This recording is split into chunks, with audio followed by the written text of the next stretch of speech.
Úrad na ochranu spotrebiteľa prichádza na scénu, až keď sú topánky vyložené na pultoch. Škodlivé exempláre nachádzajú kontrolóri nie len v obchodoch firmy Deichmann, ale aj v mnohých iných. A to sa zo 600 miliónov párov importovaných topánok odoberá len približne 1000 vzoriek, ako potvrdzuje aj kontrolór Frank Weisbart. Dostávame objednávky od príslušných úradov a podľa nich pracujeme. Vykonávame približne 20% kontrol podozrivého tovaru. Čo môže na topánkach vzbudiť podozrenie?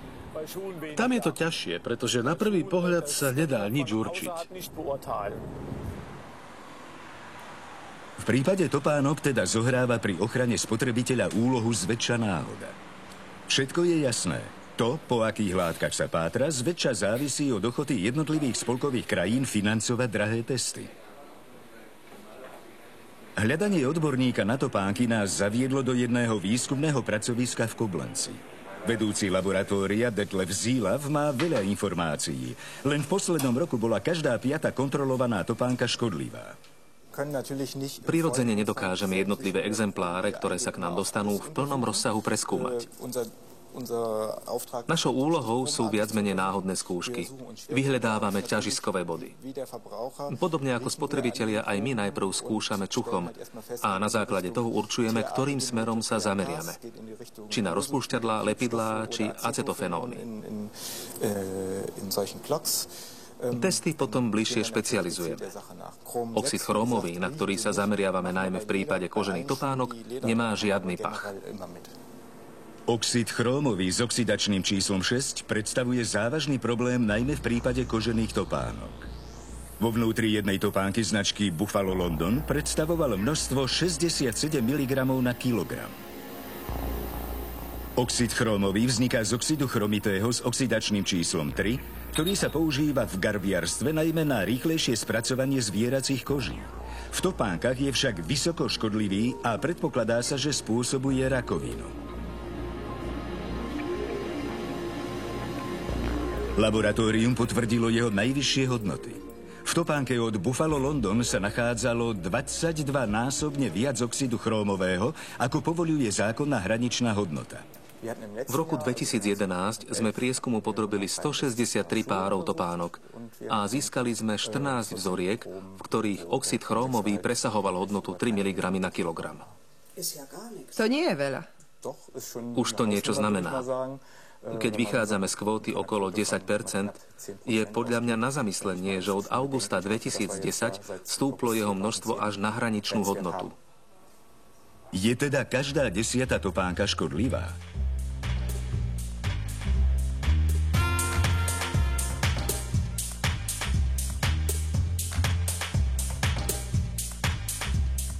Viac chceme zistiť na veľtrhu s topánkami v Düsseldorfe. Stretávajú sa tu výrobcovia topánok z celého sveta. Mimochodom, nikto nevie, či sú výrobky kontaminované oxidom chrómovým. Najlepšie obchody uzatvárajú Číňania, veď každá druhá topánka pochádza práve odtiaľ. Za priemernú sumu necelých 6 eur sú navyše bezkonkurenčne najlacnejšie.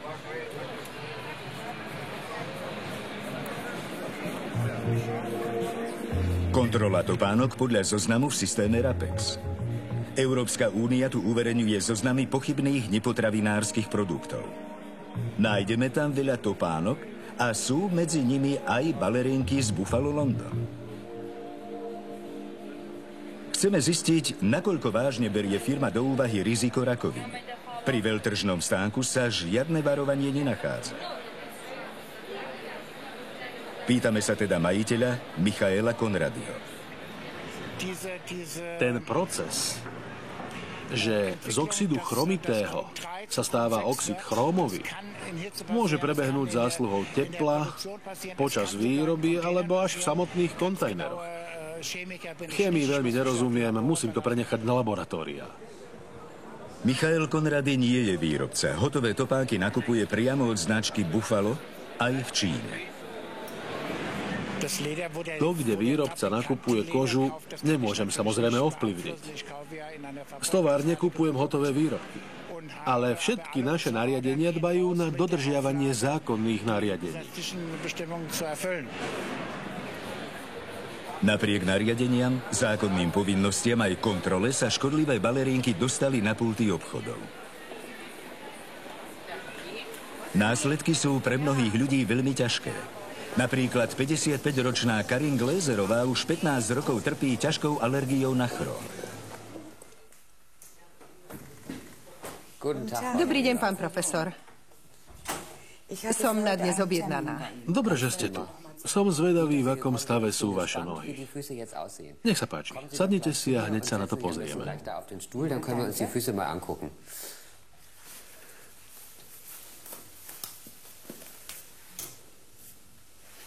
Mierne vám chodidlo stlačím. Potrebujeme zistiť, či sa ukážu nejaké nápadné javy. Momentálne sú nohy len mierne zčervenené. Musíte používať len tieto drahé topánky, ktoré zaručene neobsahujú žiadny chrom. V žiadnom prípade nesmiete prísť do styku s kožou, ktorá bola upravovaná pomocou chrómu. Bez ohľadu na to, či ide o topánky alebo inú časť odevu. Je Karin Gläserová ojedinelý prípad? Určite nie. Máme mnohých pacientov, ktorí reagujú na koženú obuv. Veľmi konkrétne vieme, že napríklad dichroman draselný preniká priamo do kože, obzvlášť ak je koža zapálená. Prirodzene to má vplyv na celý organizmus. Je známe, že dichroman draselný môže spôsobiť rakovinu, zhoršuje funkcie imunitného systému a môže mať aj mnoho iných veľmi nepríjemných následkov.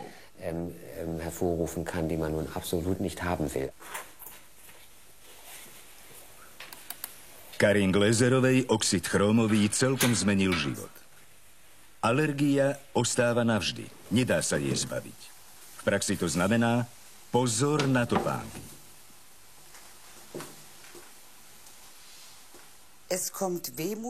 Je mi to veľmi ľúto. Spájajú sa mi s nimi aj mnohé spomienky. Kúpila som si ich už dávno. Bolo mi ich ľúto vyhodiť. Tak ich mám v skrini. A niekedy si hovorím, aké by to bolo pekné, keby som ich mohla nosiť. Ale moja alergia na chróm mi to jednoducho celkom znemožňuje. Jej imunitný systém sa medzičasom natoľko zhoršil, že je alergická aj na mnohé iné chemikálie. Ako sa s tým dá žiť? Je to hrozné. Keď vám začnú mokvať nohy, dostanete svrbenie a plusgiere. Lenže topánky nosiť musíte. V zime ani inokedy jednoducho nemôžete chodiť na boso. Niekedy je to nutné pretrpieť. Nikomu by som to neprijala. Ako sa jedovatý chróm dostáva do našich topánok? Sme v meste Dindingul na juhu Indie. Hlavným miestnym produktom je jemná kozia koža. Aby sa hrubá neopracovaná koža zmenila na peknú, hladkú a čistú, musí sa odstrániť srsť.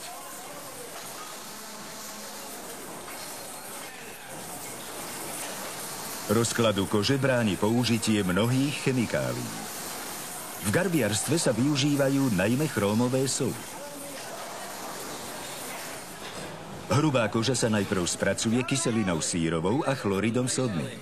Chemikálie sa miešajú vo veľkých kadiach.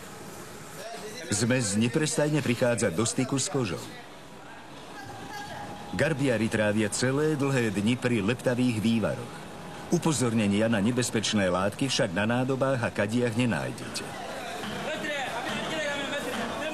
No zelenomodrý vývar prezrádza soli chrómu využívané v garbiarstve.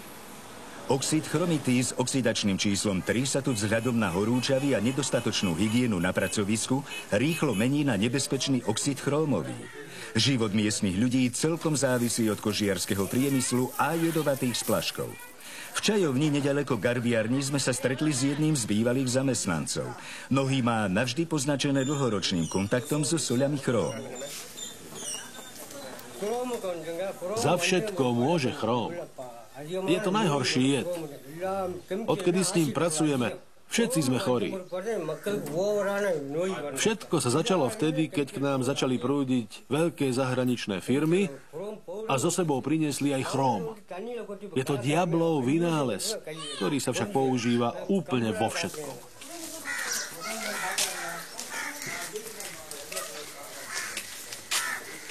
Višnu si nemôže dovoliť kúpiť plastové sandále, ktoré by mu chránili chodidlá. Tak sa jeho rany znovu a znovu zapaľujú.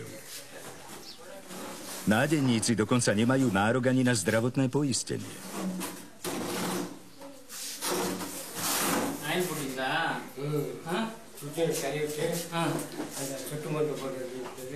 Raz za týždeň prichádza medzi garbiarov mladý lekár.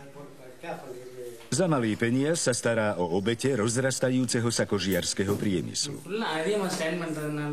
Lekár má plné ruky práce.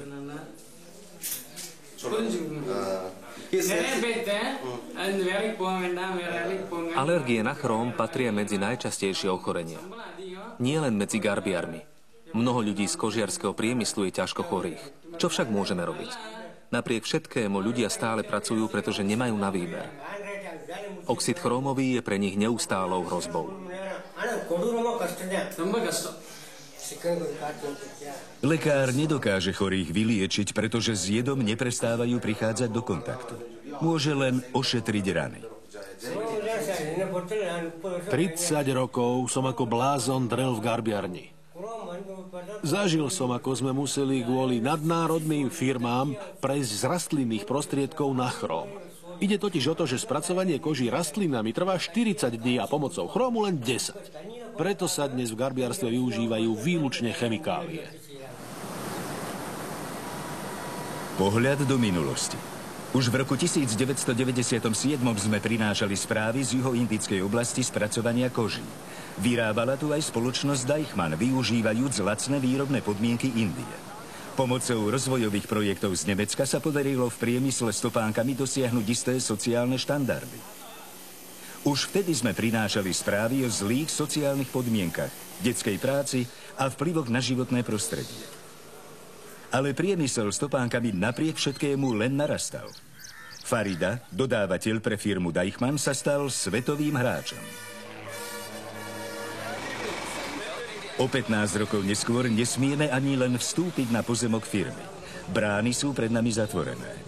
Jedna tabuľa poukazuje na likvidáciu jedovatého odpadu a sociálne služby. Zistili sme, že pre firmu Deichmann pracujú aj iné továrne.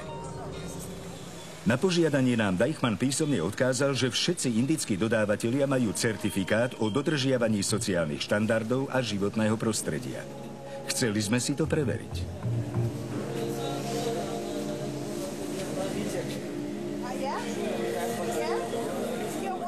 Takže vy pracujete pre firmu Deichmann?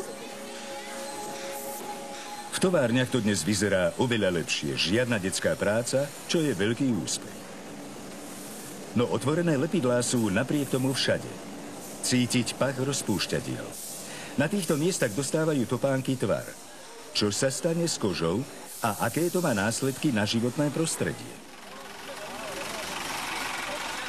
Pomôže nám to zistiť skupina miestnych obyvateľov. Pozvali nás na nedeľnú prehliadku naprieč priemyselnou zónou. Niektorí z nich pracujú v kožiarskom priemysle. Veľmi dobre vedia, čo exportný boom topánok spôsobil ich vlasti. A chcú nám to ukázať.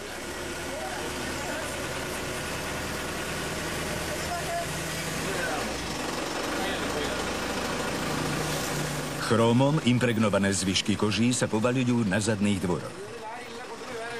A dopyt po koži stále stúpa. Na medzinárodný trh musí plynúť stále viac spracovaných koží, bez ohľadu na akékoľvek následky.